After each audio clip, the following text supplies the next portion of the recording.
Hola, muy buenas, soy Carlos Rodríguez, psicólogo. Bienvenidos a Psicospad, un programa sobre bienestar psicológico y crecimiento personal para emigrados. Y hoy me gustaría hablaros sobre el sentimiento de culpa, la migración y 10 posibles causas que producen estas sensaciones.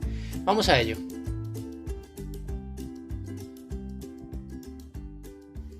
Bueno, el sentimiento de culpa es, digamos, un hecho que está muy presente en el universo emocional de los emigrados. Es un sentimiento que tiene diferentes caras y que puede estar presente en diferentes áreas de la vida y de las relaciones. Es indudable que es un sentimiento que puede vivir cualquier persona, ¿no? Pero en el caso de las personas migrantes tiene un cariz realmente intenso y tiene un cariz bastante específico, ¿no? Y que sobrevuela la vida del migrante. Creo que es interesante conocer en primer momento qué es el sentimiento de culpa, ¿no? De qué trata, ¿no? La culpa se produce por un malestar interno. Se caracteriza por una valoración dolorosa de haber hecho o pensado algo que está mal y a menudo por la disposición a tomar medidas destinadas a deshacer o mitigar ese mal que creemos que hemos hecho, ¿no? Digamos que ese malestar puede conducir a un aumento de sufrimiento que puede ser alto, ¿no? Y además tiene mucho que ver con la relación que tenemos, con las creencias que tenemos de ser un buen padre, ser un buen trabajador, ser un buen migrante, ser un buen hermano. Es decir, tiene esa conexión doble, ¿no? ¿Qué puede producir este sentimiento de culpa? Pues este sentimiento de culpa realmente puede desembocar en una baja autoestima, en una falta de autonomía, en una autoaceptación vinculada a un diálogo interno poco constructivo, al lanzarnos mensajes realmente nocivos o tóxicos a nosotros mismos que pueda ir minándonos un poco nuestro bienestar psicológico y emocional, ¿no? Partiendo de esta base, podemos hablar de 5 sentimientos de culpa básicos, ¿no? Vamos a ver cuáles son estos 5 sentimientos de culpa básicos. Bueno, ya hemos dicho que es una valoración dolorosa de haber hecho algo o pensado que hemos hecho mal, ¿no? Pero podemos partir antes de adentrarnos en los 10 posibles sentimientos de culpa más específicos que vive un emigrado. Es interesante conocer 5 sentimientos de culpa básico, ¿no? Que se pueden transitar, ¿no? Un primer sentimiento de culpa es por algo que se hizo, ¿no? Ese tipo de culpa puede implicar un daño a los demás, tanto físico como psíquico, o porque has violado tu propio código ético o moral, o problemas que surgen cuando se rumia esta culpa. Es mejor aceptar el hecho de que ha ocurrido, pedir disculpas a la persona o personas a las que se ha perjudicado y a continuación averiguar cómo evitar cometer el mismo acto en el futuro, ¿no? Este digamos que sería un sentimiento de culpa básico, ¿no? Muy básico, ¿no? Muy repetido, vamos a decir, ¿no? En segundo término, podemos encontrar la culpa por algo que no has hecho, pero que quieres hacer. Digamos que es pensar en cometer un acto en el que se desvía algo de tu propio código moral. La clave en este caso es aceptarlo y afrontarlo como parte de tu presente y comprometerte a no seguir con ello si no te beneficia, si no te hace bien, ¿no? Es bastante interesante porque es una proyección, ¿no? De la culpa, es decir, es algo que quieres hacer y te sientes culpable porque has pensado que quieres hacerlo, ¿no? En un tercer tipo de culpa básico vamos a encontrarnos una culpa por algo que crees que has hecho. No es una culpa por algo que has hecho, sino que crees que has hecho. Eh, si crees que has hecho algo mal, puedes experimentar casi tanta culpa como si realmente lo hubieras cometido el acto en sí. La clave para gestionar esta parte es un poco hacer una prueba de realidad, evaluar el nivel de distorsión que ha creado tu pensamiento, ¿no? Tenemos una situación con algún tipo de persona y nos volvemos a casa y decimos, yo creo que he hecho algo mal, y entonces el diálogo interno empieza a generar su dinámica y puede hacernos creer que hemos hecho algo más peor de lo que creíamos, ¿no? En cuarto lugar, podemos encontrar una culpa por no haber hecho lo suficiente para ayudar a alguien. Esto digamos que es algo típico y como vamos a ver está muy presente en el migrante, ¿no? Pero en general a veces a veces nos lleva a ayudar de una forma que supone inviable para ti, ¿no? Es decir, no podemos ayudar a otra persona porque es inviable en ese momento o directamente es imposible, ya que es llevar una carga a lo mejor demasiado pesada o que en ese momento tienes otras prioridades, ¿no? Pero esto nos hace sentir culpa, ¿no? De que deberíamos haber ayudado más. Em, Digamos que tener o ser consciente de esta presión nos ayuda un poco a ver qué hay detrás de todo esto y a poderla equilibrar, es decir, a poder ser consecuentes con nosotros mismos de lo que podemos realmente hacer, hasta dónde podemos llegar y dónde podemos ser útiles, ¿no? Pero es muy interesante cómo va esta sensación minando, ¿no? No he podido hacer lo suficiente a esta persona que lo necesita. Y ahí depende mucho de la personalidad, ¿no? Em, Luego tenemos finalmente en un quinto básico, podemos entender la culpabilidad por sentir que se está mejor que otra persona. Esto es muy curioso, ¿no? Es una experiencia que va desde la comparación ante unas personas que han vivido una situación traumática como la pérdida de un ser querido, un hecho catastrófico, por ejemplo, hasta la cuestión de tener más éxito que sus propios familiares, amigos o que sencillamente les vaya mejor la vida a nivel económico, por ejemplo, ¿no? Digamos, es una culpabilidad por decir, no puedo expresar que me va mejor porque me siento culpable de que la otra persona sepa que me va mejor que él, ¿no?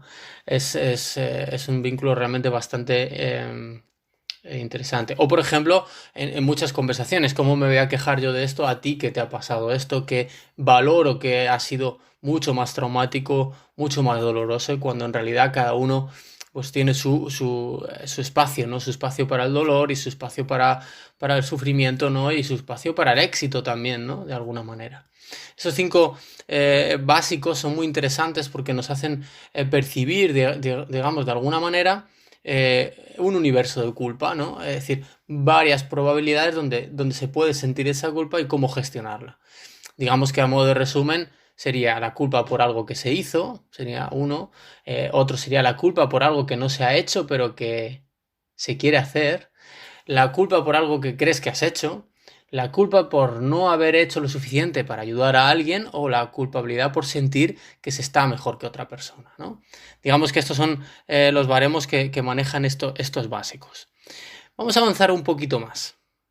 Y en este punto cabría la pregunta de cómo afecta a los migrantes. Bueno, hay que partir de la base que hay una distancia geográfica con respecto a la familia que implica la inmigración y que puede generar una ansiedad, un estrés de exclusión, al no poder estar físicamente y por lo tanto no poder nutrir los vínculos y los apegos emocionales, ¿no? Digamos que la migración suele conllevar también la percepción del no cumplimiento de diversas obligaciones morales que se consideran importantes a realizar, por lo que puede producir sentimientos de culpa para las personas involucradas, ¿no? En todo esto. Todo esto es realmente intenso en el migrante porque por un lado hay una distancia geográfica, siempre comento que hay que cultivar que no haya una distancia emocional a pesar de la distancia geográfica, pero es verdad que la incapacidad para poder estar de alguna manera nos puede generar unos sentimientos de culpa que tienen un cierto peso moral sobre nosotros porque debemos cumplirlo, pero realmente en muchos momentos es prácticamente imposible, ¿no? Vamos a ver también qué posibles sentimientos de culpa se pueden experimentar por un migrante de forma específica. Vamos a plantearnos esa pregunta y vamos a planteárnosla en nosotros mismos a medida que avancemos si los hemos sentido, de qué manera, con qué intensidad y cómo han evolucionado en el tiempo según hemos ido viviendo nuestra experiencia migratoria. Vamos a ver cuáles son esos 10 sentimientos de culpa que podemos calificar como más presentes, ¿no? en el migrante. Vamos a conocerlos. Bien, ante esa pregunta de qué posibles sentimientos de culpa se pueden experimentar o puede experimentar un migrante, hay que partir de la base que cada persona experimentará o no los sentimientos de culpa en un mayor o menor grado. No podemos olvidarnos nunca que cada migración es un mundo, que cada migración tiene sus circunstancias, tiene sus dinámicas, que son amplias, amplísimas, muy particulares, y esto hay que tenerlo en cuenta, ¿no? Los posibles sentimientos de culpa que se pueden experimentar serían los siguientes, vamos a decir, ¿no? Uno sería que es culpa porque se tienen unas condiciones de vida que no pueden tener sus seres queridos o amigos en el lugar de origen.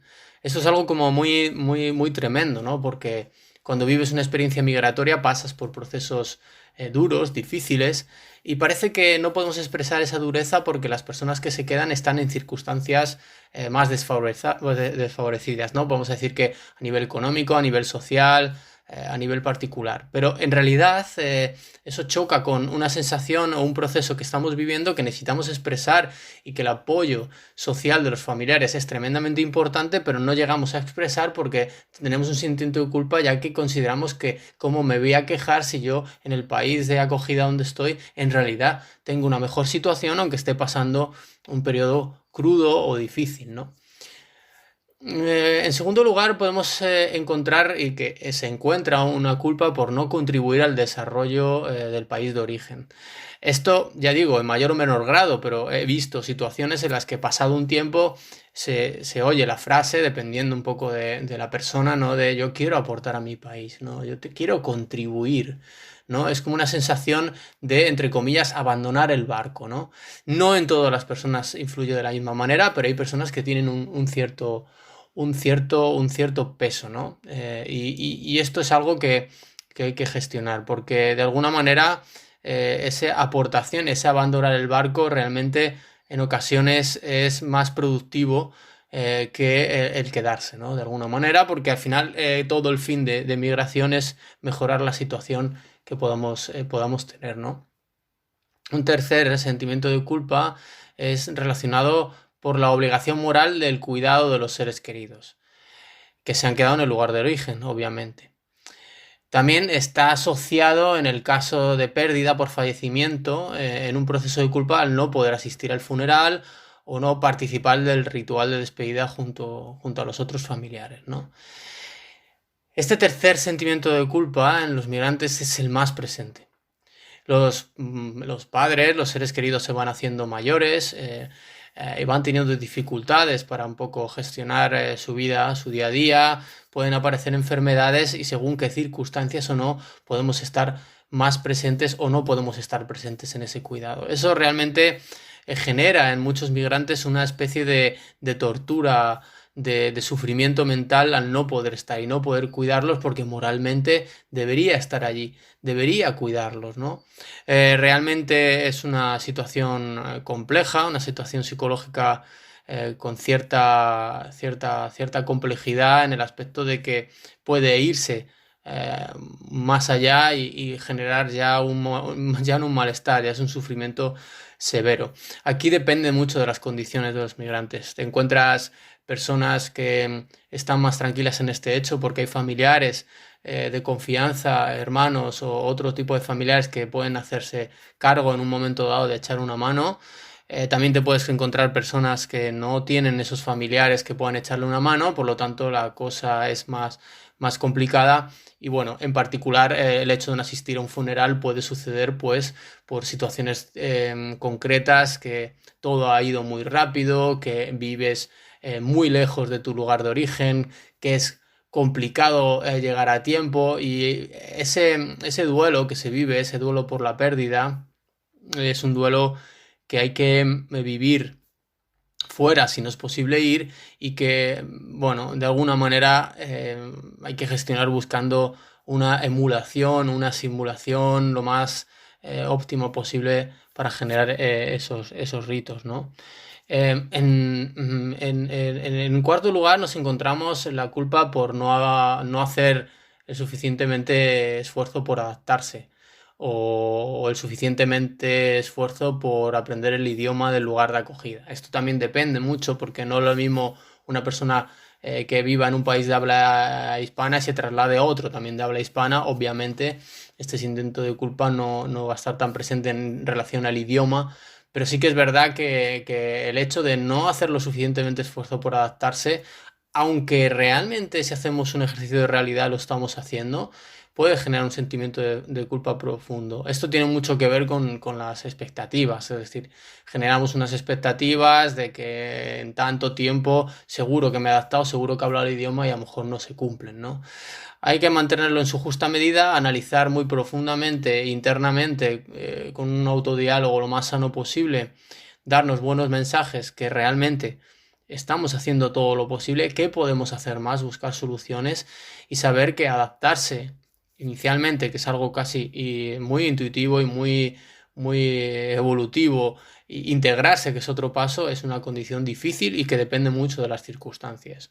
Hay personas que generan un sentimiento de culpa muy alto por no poder adaptarse, pero cuando analizas su situación realmente lo tienen complicado, están muy alejados de la cultura de origen, de origen no, de acogida, de lugar de acogida, porque la persona, o, ya sea sola o acompañada, no está en un contexto que le permita integrarse de una manera más rápida, ¿no? A pesar de que hagamos todos los esfuerzos, ¿no? Como por ejemplo, que no trabaje en el idioma del lugar de acogida, que por ejemplo si es una pareja, la pareja no tiene un vínculo con el lugar de acogida, no como puede suceder que hay parejas que emigran, pero una parte de la pareja pertenece al lugar de acogida, lo que le puede hacer integrarse más a nivel familiar en principio, ¿no? Este tema de adaptarse y de esfuerzo tiene mucho que ver con las expectativas y tiene mucho que ver con reubicarlas y redimensionarlas constantemente, ¿no? En quinto lugar, podemos encontrar la culpa por sentir que se pueden perder o no preservar costumbres y tradiciones del lugar de origen. Es decir, es esa sensación de que se pueden perder las costumbres. Sucede también en el hecho de cuando aparecen nuevas generaciones, hijos, ¿no? Pero sobre todo esta idea de preservar las costumbres, de equilibrar las identidades, ¿no? De alguna manera. Esa autoestima de la identidad o esa autoestima cultural, ¿no? Vamos a decir. Es encontrar ese equilibrio y a veces de pronto vamos perdiéndolas, las costumbres las queremos preservar. En este caso hay que poner todo en su justa medida. Vivimos en una experiencia nueva donde vamos integrando nuevas tradiciones, nuevas costumbres, nuevos hábitos que realmente eh, la idea es adquirir los que consideremos más sanos, los que consideremos más acordes con nuestro estilo de vida y preservar las costumbres que consideremos también oportunas que nos gustan del lugar de origen. En muchos casos no podemos forzar algo que ni siquiera hacíamos en el lugar de origen y que también aparece mucho, ¿no? Aparece mucho por nostalgia, por ese duelo a la cultura y a veces se confunde con el sentimiento de culpa, ¿no? Es decir, una cosa es de pronto decir, pues yo no me había interesado tanto por esto y ahora me intereso mucho por mi cultura. Eso es muy interesante si se integra bien, ¿no? Y si se integra de una manera natural, sin forzar. Y otra cosa es, digamos, machacarse porque no estoy preservando ciertas costumbres que a lo mejor es difícil o a lo mejor ni siquiera son tan importantes como creo, ¿no? En un sexto lugar podemos encontrar la culpa por no mantener el estatus, es decir, esto es un hecho que tiene mucho que ver con el ámbito laboral. Como ya hablaré y se hablará en otra ocasión, el estatus, es decir, hablemos de estatus, es que, por ejemplo, no has logrado ejercer todavía o nunca de la profesión en la cual te has formado o has trabajado en tu país de origen, por ejemplo, ¿no? Esto es un hecho muy, muy, muy significativo y que es una clave de, vamos a poner muy, muy entrecomilladas, el éxito en el proyecto migratorio.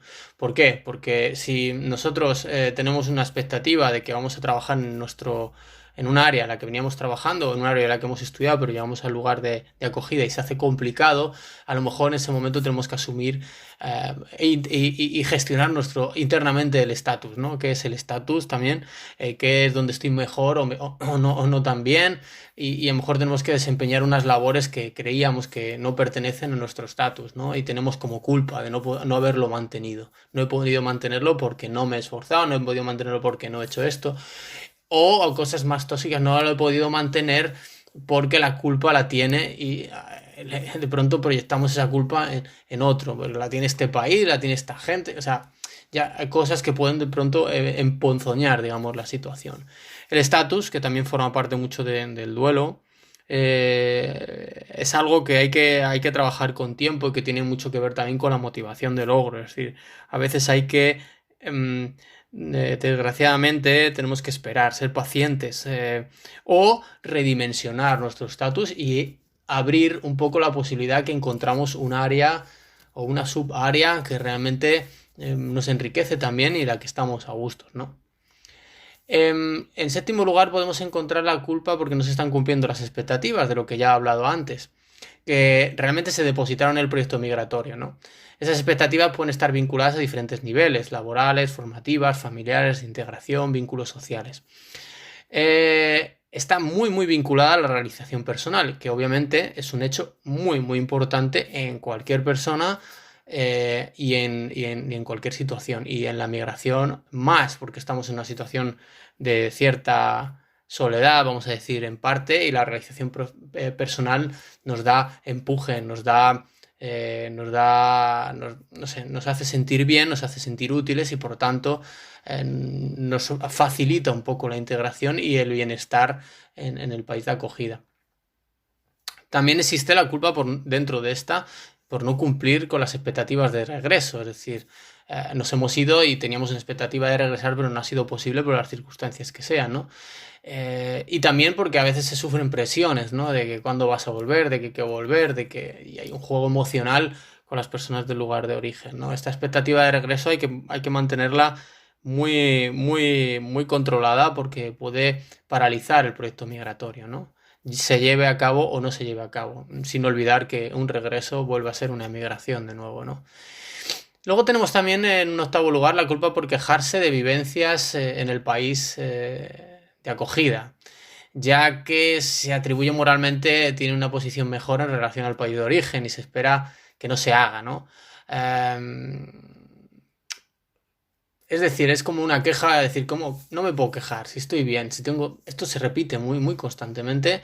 eh, es el hecho de decir, no, pero es que no me puedo quejar, me encuentro súper mal, pero ¿cómo voy a pedir ayuda? Pero si en realidad lo tengo todo, tengo el trabajo, pero inevitablemente en el proceso migratorio se pasan fases que, aunque tengamos una situación más o menos estable, hay otros aspectos que hay que gestionar y que hay que hacerlos sostenibles y que pueden generar un malestar, ¿no? Y que no pasa nada por pedir ayuda o por generar una cierta queja, ¿no? Que tampoco se convierta en algo muy constante, sí puede ser, pero tenemos derecho. Es mejor expresarla que guardarla, ¿no?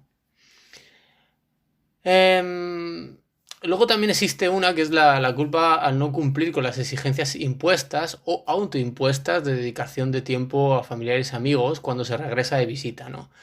Estos son los famosos maratones, ¿no? Que al final cuando se vuelve se necesitan casi de unas nuevas vacaciones, ¿no? Porque llegas y quieres cumplir con todos y te reclaman y tú te sientes presionado y también desde fuera te presionan de que hay que visitar, de que hay que ver, de que hay que llamar y realmente se va convirtiendo como una especie de dificultad, ¿no? De ahogo casi, de no llego a todos, incluso a personas que realmente ni siquiera queremos llegar o no es posible llegar, ¿no? El ejercicio de priorizar y gestionar esta culpa es un ejercicio que pasa por la experiencia, por la experiencia, ¿no? La experiencia de hacerlo muchas veces y calibrar bien cómo van evolucionando esas relaciones personales, cómo van evolucionando esas relaciones para poder calibrar lo que está y lo que no está en nuestra mano cubrir en el tiempo que podemos cubrir. No podemos aumentar el tiempo, ¿no? Y también se trata de, dentro de lo que supone de la intensidad emocional, bueno, pues de disfrutarlo lo máximo posible y que no se convierta tampoco en algo bonito, de pronto se convierta en una culpa de volverte y decir, no he cumplido con esta persona que no he podido estar, con ella no he podido. Bueno, siempre está a tiempo una buena conversación y un intentar para la próxima vez o un buen diálogo, ¿no? Una buena comunicación. También tenemos, si llegamos al final, tenemos la culpa por no poder atender más a la familia por teléfono o videollamada. Aunque en ocasiones esté objetivamente inmerso en un proceso muy intenso de adaptación psicosocial y cultural que no permite más espacio o que incluso los horarios se hacen complicados o que incluso que las dinámicas que estamos llevando lo hacen complicado.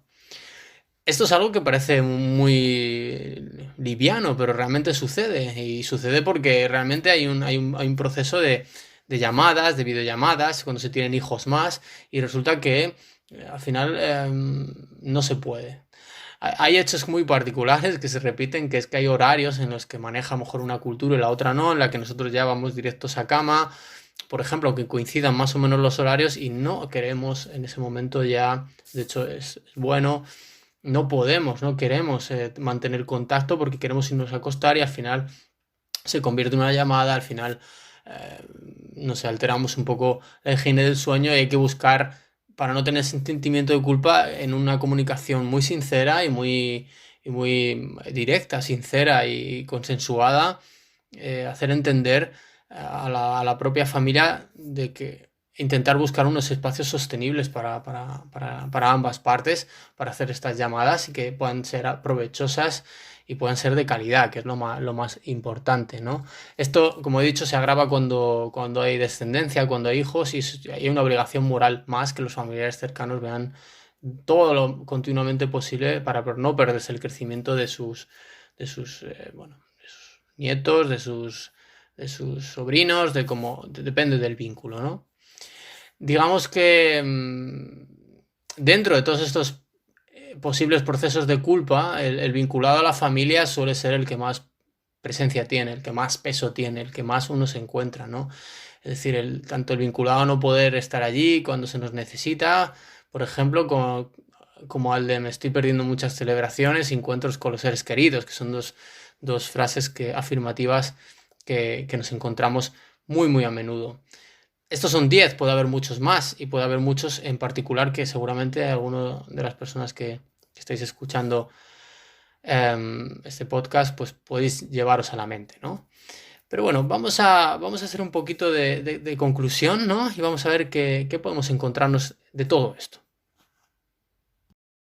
Bueno, resumiendo, realmente después de haber visto un poco qué supone o qué es el sentimiento de culpa, qué aspectos o sentimientos de culpa básicos tenemos en general, cómo afecta al migrante y qué sentimientos de culpa puede tener, que los he dividido un poco en 10, aunque había alguna subdivisión, podemos llegar a la conclusión de que el sentimiento de culpa es inevitable. Es un juego de negociaciones entre lo que se nos solicita del mundo exterior, la familia, por ejemplo, o la integración en la sociedad de acogida, y el mundo interior, que implica equilibrar lo individual y lo colectivo. Es un hecho tremendamente presente, es inevitable, como digo, pero bueno, tenemos que estar como muy alerta de lo que se nos solicita, lo que somos capaces de dar y lo que nos estamos solicitando interiormente, haciendo un ejercicio muy de registro emocional, ¿no? Muy de registrar qué sentimiento nos está produciendo, si nos está haciendo demasiado daño, si está, digamos, teniendo una presencia negativa en nuestra vida demasiado alta, ¿no? Considero que si le damos siempre como intento la vertiente positiva, en el caso de emigrar, en el caso de las relaciones familiares, en el fondo hay una parte muy positiva, que es que nos da la oportunidad bueno, en esa mirada con perspectiva, vamos a decir, nos ofrece la posibilidad de enfrentarnos a ello. Y si miramos con atención, observar cómo es el sistema de creencias también familiar, el sistema de creencias que teníamos, que siempre, siempre es positivo de manera sostenible ponerlo un poco en cuestión, ¿no? A veces tenemos unas creencias que van a pie juntillas y que el hecho de emigrar también nos dan esa perspectiva, ¿no? Esa perspectiva de cómo gestiono yo mi sistema de creencias y qué peso tienen en el sentimiento de culpa. Son sistemas de creencias que llevamos con nosotros, que nos afectan y que en algún momento dado también el hecho de emigrar, el sentir ese sentimiento de culpa, el analizar el sistema de creencias nos puede ayudar a ajustar esas relaciones y a mitigar el sentimiento de culpa, ¿no? De la misma forma, poder atender a las expectativas, tanto propias como externas, que nos puede ayudar realmente a mejorar la experiencia personal y social como migrantes, favoreciendo obviamente un mejor bienestar psicológico. Es muy importante porque, como he dicho antes, el sentimiento de culpa es un juego de negociaciones entre lo que se nos exige exteriormente y lo que nos estamos exigiendo interiormente. Y muchas veces las expectativas es una exigencia interior y también, bueno, viene proyectada desde el exterior, lo que se espera de nosotros, el logro que se espera y también lo que esperamos de nosotros mismos en relación al exterior, ¿no? Por lo tanto, esta expectativa, digamos que buscarla, gestionarla, reducirla, digamos, de hacerle y darle la coherencia, nos puede ayudar también en muchas ocasiones a gestionar el sentimiento de culpa, ¿no? Porque es así, ¿no? Esto realmente habría que verlo en particular. Lógicamente, cada persona, cada migrante tiene su mundo. Estoy hablando de hechos realmente puntualizaciones positivas, como son el hecho de analizar las creencias, analizar el punto de realidad que está creándonos esa culpabilidad, no poner a un lado, ¿no? y tratar de ser comunicativo con las personas también para intentar calibrar si realmente eso está sucediendo o no, si ese sentimiento de culpa es demasiado exagerado o no, buscar ciertas soluciones si hay situaciones en las que no podemos abarcar más de lo que podemos por nuestra condición de migrantes, ¿no? El sentimiento de culpa es sin duda un proceso con el que debemos convivir y lo que es más importante, junto al que debemos crecer sin darle la espalda. Sentirlo, recibirlo, bien, estoy sintiendo esto, ¿por qué lo estoy sintiendo? ¿Es real? ¿Hasta qué punto me ha llevado? ¿Cómo puedo gestionarlo de la mejor manera? Y eso es un trabajo muy personal también, ¿no? Bien, hasta aquí realmente este podcast dedicado al sentimiento de culpa, a la familia, visto de forma general, con básicos y visto también de manera particular con aspectos concretos de la vida de migrante. He querido proponer este podcast porque realmente es algo que uno se encuentra, ¿no? En su labor profesional, que se va encontrando personas que les va haciendo mucha mella, sobre todo a nivel familiar y en su grado máximo, diría, o el que tiene más presencia, el no poder ayudar a familiares que lo necesitan muy, muy cercanos, aparte de otros que forman parte del universo más de integración y adaptación. Así que nada, espero que te haya gustado. Ya sabes que puedes visitar otros podcasts en este Psicospad. Y nada, te deseo que pases un buen día, una buena tarde, una buena noche. Te mando un saludo. Y nada, hasta la próxima. Chao.